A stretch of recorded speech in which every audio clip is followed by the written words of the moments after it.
इस वक्त आप आराम से बैठकर इस वीडियो को देख रहे हैं, मगर मैं आपको कहूं, आज जिस जगह पर आप अभी बैठे हो वो जमीन आज से करोड़ों साल पहले 8,500 डिग्री के तापमान से उबल रही थी, या जिस जगह पर आप बैठे हैं वो जगह लाखों सालों तक बर्फ से ढकी हुई थी। ये दोनों बातें सच हैं। इस 15 मिनट की वीडियो के अंदर आप पृथ्वी के 450 करोड़ साल के सफर को देखने वाले हैं। जिस जगह आज हमारा सौरमंडल है, वहाँ विभिन्न प्रकार की गैस और धूल के बादल हुआ करते थे। वैज्ञानिकों के मुताबिक इन धूल के बादलों से दूर एक तारा हुआ करता था। वक्त के साथ साथ उस तारे की ऊर्जा कम होने लगी, जिसके कारण उसके अंदर एक विशाल विस्फोट हुआ। विस्फोट की वजह से अंतरिक्ष की ये धूल एक दूसरे से दबने लगी। इस दौरान बादलों में स्थित धूल के कण दबाव और गर्मी के कारण बड़े उल्कापिंड और पत्थरों में परिवर्तित हो चुके थे, और इसी दबाव की वजह से इन बादलों में स्थित रेडियो एक्टिव पदार्थ ने ग्रेविटी का निर्माण किया। इस ग्रेविटी के कारण बीच में हाइड्रोजन और हीलियम इकट्ठा होने लगे। बीच के इस भयंकर दबाव के कारण एक विशाल विस्फोट हुआ, और इसी विस्फोट के कारण हमारे सूरज का जन्म हुआ। अंतरिक्ष में फैले एस्टेरॉयड यानी क्षुद्र ग्रहों में भारी वजन की वजह से सूरज के करीब आकर सूरज की परिक्रमा करने लगे। धीरे धीरे इन्हीं एस्टेरॉयड में भारी टकराव हुआ, जिसके फलस्वरूप मरकरी, विनस, अर्थ और मार्स जैसे ग्रहों का निर्माण हुआ। वैज्ञानिकों के मुताबिक उस वक्त पृथ्वी और मार्स यानी मंगल ग्रह के बीच थिया नामक ग्रह सूरज की परिक्रमा किया करता था। पृथ्वी पर ग्रेविटी होने की वजह से सूरज की परिक्रमा करने वाले एस्टेरॉयड अब पृथ्वी की परिक्रमा करने लगे, और धीरे धीरे करोड़ों सालों तक ये पृथ्वी पर गिरते रहे। और ऐसी घटना हमारे पड़ोसी ग्रह थिया पर भी हो रही थी, जिसके कारण थिया पृथ्वी के और करीब आने लगा और आकर पृथ्वी से टकराया। इस भयंकर टकराव की वजह से पृथ्वी के हिस्से कणों के रूप में अंतरिक्ष में फैल गए और एक रिंग्स की तरह पृथ्वी की परिक्रमा करने लगे। इन्हीं परिक्रमा करते हुए कणों में टकराव होने लगा, जिसके कारण हमारे चांद का निर्माण हुआ। उस वक्त पृथ्वी पर सिर्फ एक ही समुद्र हुआ करता था, और वो था 1900 डिग्री सेल्सियस की तापमान पर उबलते हुए लावे का। उबल रही थी वो सारी चीजें जिसे आज आप। वक्त के साथ साथ पृथ्वी धीरे धीरे ठंडी हो रही थी, जिसके कारण पृथ्वी के भारी तत्व जैसे धातु और रेडियो एक्टिव पदार्थ पृथ्वी के केंद्र में जाकर इकट्ठा हो गए, और हल्के पदार्थ पृथ्वी की सतह पर आ गए। लाखों सालों तक पृथ्वी पर उल्कापिंडों की बरसात हुई, और इन गिरते हुए उल्कापिंडों में जमा था नमक, मिनरल्स और पानी। करोड़ों सालों तक इन उल्कापिंडों की बरसात होती रही, और धीरे धीरे पृथ्वी की ऊपरी सतह पानी से ढकने लगी। वैज्ञानिकों के मुताबिक यही वो वक्त था जब दूर गहरे पानी के अंदर निकलते ज्वालामुखियों से पहली बार सूक्ष्म जीवों का निर्माण हुआ। लाखों सालों बाद एक वक्त ऐसा आया जब पृथ्वी की पूरी सतह पानी से ढक चुकी थी। हमारी पृथ्वी के सबसे अंदर का कोर रेडियो एक्टिव पदार्थ से बने होने की वजह से हरदम गर्म होता रहता है, लेकिन जब भी पृथ्वी की ऊपरी जमीन ठंडी हो जाती है, तब पृथ्वी के अंदर की गर्मी बाहर नहीं निकल पाती, जिसके कारण ज्वालामुखियों का निर्माण होता है। और उस वक्त कुछ ऐसा ही हुआ। पानी से ढकी हुई पृथ्वी पर हजारों की तादाद में ज्वालामुखी निकलने लगे, और आने वाले लाखों सालों तक इन ज्वालामुखियों का निकलना जारी रहा, जिससे पानी के ऊपर जमीन का निर्माण हो रहा था। इस वक्त भी पृथ्वी पर वातावरण ना होने की वजह से अंतरिक्ष से उल्कापिंडों की बरसात हो रही थी। आज से लगभग 300 करोड़ साल पहले पृथ्वी पर ऐसा वक्त आया जब पृथ्वी का वातावरण लगभग स्थिर होने लगा था। ज्वालामुखी निकलने धीरे हो गए थे, और पृथ्वी का एक दिन 12 घंटे का हुआ करता था। साल बीतते गए, और धीरे धीरे ये सूक्ष्म जीव विकसित होते गए और समूह में रहने लगे। आज से लगभग 250 करोड़ साल पहले पहली बार पृथ्वी पर ऐसे जीवों का निर्माण हुआ जो जीने के लिए ये पानी के अंदर के मिनरल्स यानी खनिज पदार्थ और धूप का इस्तेमाल करते थे, और मल त्याग के रूप में ऑक्सीजन बाहर निकालते थे। इस वक्त तक पृथ्वी पर ज्यादातर ज्वालामुखी निकलने बंद हो चुके थे, और इन माइक्रोबैक्टीरियाज की वजह से वातावरण में ऑक्सीजन की मात्रा बढ़ रही थी। वातावरण में ऑक्सीजन बढ़ने की वजह से पृथ्वी का वायुमंडल बनना शुरू हुआ, और आने वाले हजारों सालों तक वातावरण में ऑक्सीजन की मात्रा बढ़ती रही, जिसकी वजह से पृथ्वी के ज्यादातर हिस्सों में ये सूक्ष्म जीव फैल गए। हजारों सालों बाद एक वक्त ऐसा आया जब पृथ्वी में ज्यादा ऑक्सीजन बढ़ने के कारण ये सूक्ष्म जीव मरने शुरू हो गए।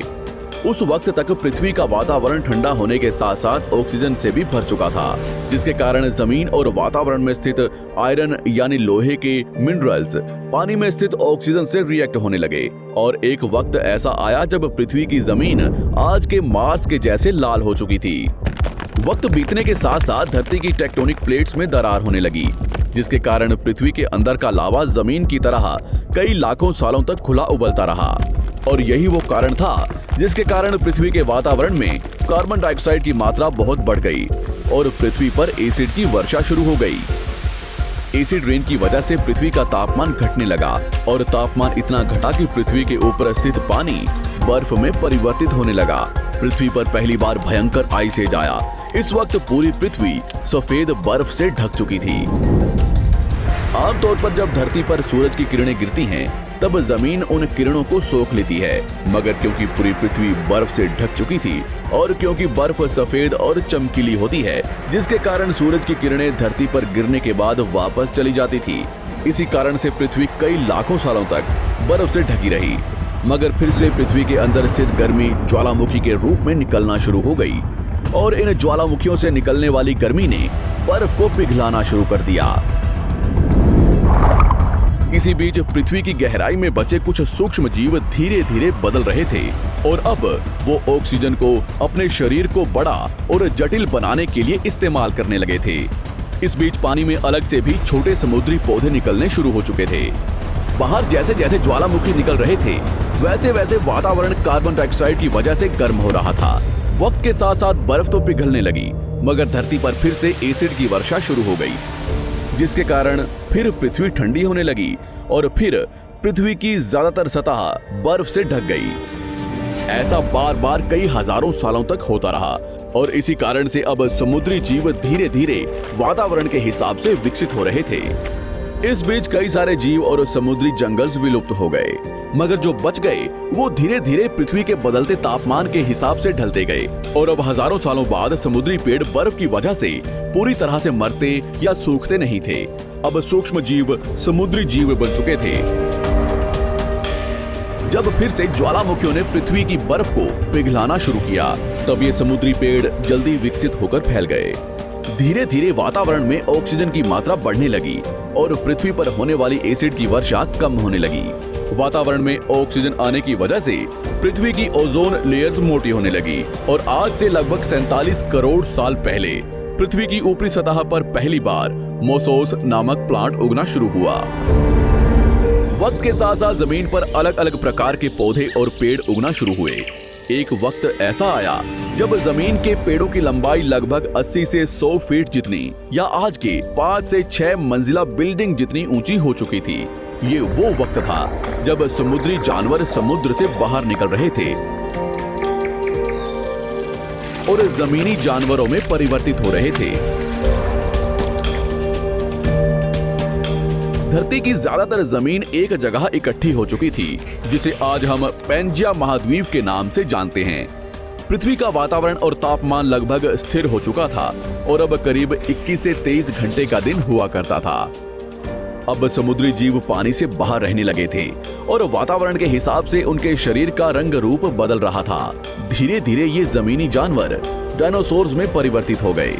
जिन डायनासोर्स ने पेड़ पौधे खाने शुरू कर दिए, उनका शरीर लंबा और विशाल रूप से विकसित होने लगा। कुछ डायनासोर्स शिकार किया करते थे, जिसके कारण वे छोटे और तेज होते चले गए।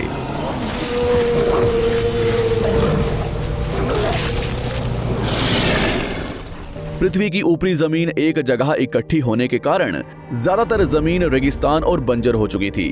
ज्यादातर जंगल समुद्र के करीब हुआ करते थे, जिसमें डायनासोर्स रहा करते थे। आज से लगभग 20 करोड़ साल पहले पैंजिया महाद्वीप टूटना शुरू हो गया। पैंजिया के विभाजित होने की वजह से पृथ्वी की ज्यादातर ऊपरी जमीन पानी के संपर्क में आने लगी, जिसके फलस्वरूप पृथ्वी पर हरियाली बढ़ती गई, जिस वजह से डायनासोर्स और ज्यादा विभिन्न और विशाल होते चले गए। डायनासोर्स ने आने वाले लगभग 20 से 30 करोड़ सालों तक पृथ्वी पर राज किया। उस वक्त डायनासोर्स समुद्र से लेकर जमीन और आसमान तक पूरी पृथ्वी पर राज किया करते थे। इस दौरान अफ्रीका से टूटा भारत सीधे आकर आज के तिब्बत से टकराया और इस टकराव की वजह से हिमालय का निर्माण हुआ। आज से लगभग 6.5 करोड़ साल पहले पृथ्वी की तरफ आज के माउंट एवरेस्ट से भी बड़ा लगभग 4.5 लाख करोड़ किलो जितना वजनिया उल्कापिंड लगभग 80,000 किलोमीटर प्रति घंटे की स्पीड से पृथ्वी की तरफ आ रहा था। पृथ्वी की सतह को छूते ही उसमें भयंकर आग लगी और वो जलते हुए सीधा पृथ्वी से टकराया। इस टकराव से निकलने वाली ऊर्जा आज के 10 करोड़ परमाणु बम एक साथ फटने के बराबर थी। जहां ये उल्कापिंड गिरा, वहां के जानवर और पेड़ तुरंत भाप बनकर जल गए। गिरते ही पृथ्वी पर पूरी तरह धूल फैलने लगी। समुद्र में भयंकर बाढ़ आने लगी। भूकंप और आग ने पृथ्वी को जलाना शुरू कर दिया। कुछ ही घंटों में पूरी पृथ्वी के वातावरण में हानिकारक गैस और धूल की वजह से पृथ्वी नर्क हो चुकी थी। डायनासोर्स, घुटन, आग और भूखमरी से पूरी तरह विलुप्त हो गए। इस वक्त हमारे पूर्वज जमीन के अंदर रहा करते थे, जिसके कारण वो इस विशाल प्रलय से बच गए। पृथ्वी का वातावरण पूरी तरह से काला और अंधेरा हो चुका था, जिससे धूप भी जमीन तक नहीं पहुंच पा रही थी। पृथ्वी के पेड़ और ज्यादातर जानवर विलुप्त हो गए। वातावरण में धूल और हानिकारक गैस के कारण पृथ्वी पर फिर से एसिड की वर्षा शुरू हो गई और फिर पृथ्वी ठंडी होकर बर्फ से ढक गई। लेकिन इस बार पृथ्वी की बर्फ लाखों सालों तक नहीं जमी रही और 80 से 90 हजार साल बाद ये बर्फ पिघलनी शुरू हो गई।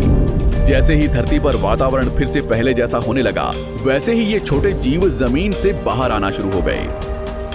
उस वक्त पृथ्वी की बर्फ पिघलनी शुरू ही हुई थी, जिसके कारण अफ्रीका में घने ठंडे जंगल हुआ करते थे और इसी बीच ये जमीनी जीव बंदरों में परिवर्तित हुए। मगर जैसे जैसे पृथ्वी गर्म होने लगी, वैसे वैसे अफ्रीका के ये जंगल सूखने लगे। जंगल की चीजें खाने वाले बंदरों को खाने की कमी होने लगी।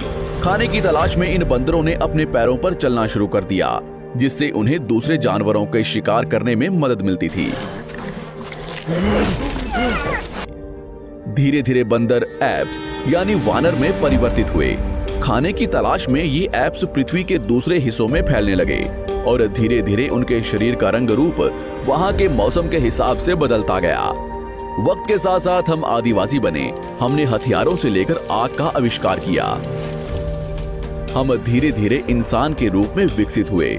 हमने धर्म से लेकर परिवार, भाषा और संस्कृति का निर्माण किया और वक्त के साथ साथ हम विकसित होते चले गए और आज हम इस पृथ्वी की सबसे विकसित प्रजाति बन चुके हैं। पृथ्वी को आज के जैसे बनने में लगभग 450 करोड़ साल का वक्त लगा है और हमें एक छोटे जमीन में रहने वाले जानवर से इंसान बनने में कई लाखों सालों का। मगर हमने इन 100 सालों में जितना पृथ्वी को गंदा और तबाह किया है, उतना आज तक किसी भी प्रजाति ने नहीं किया होगा। हम फिर से धरती को गर्म कर रहे हैं और कार्बन डाइऑक्साइड की मात्रा बढ़ा रहे हैं। वैज्ञानिकों का मानना है कि पृथ्वी पर फिर से विशाल परिवर्तन होने वाला है। भविष्य में पृथ्वी कैसी होगी, जानेंगे हमारी अगली वीडियो में।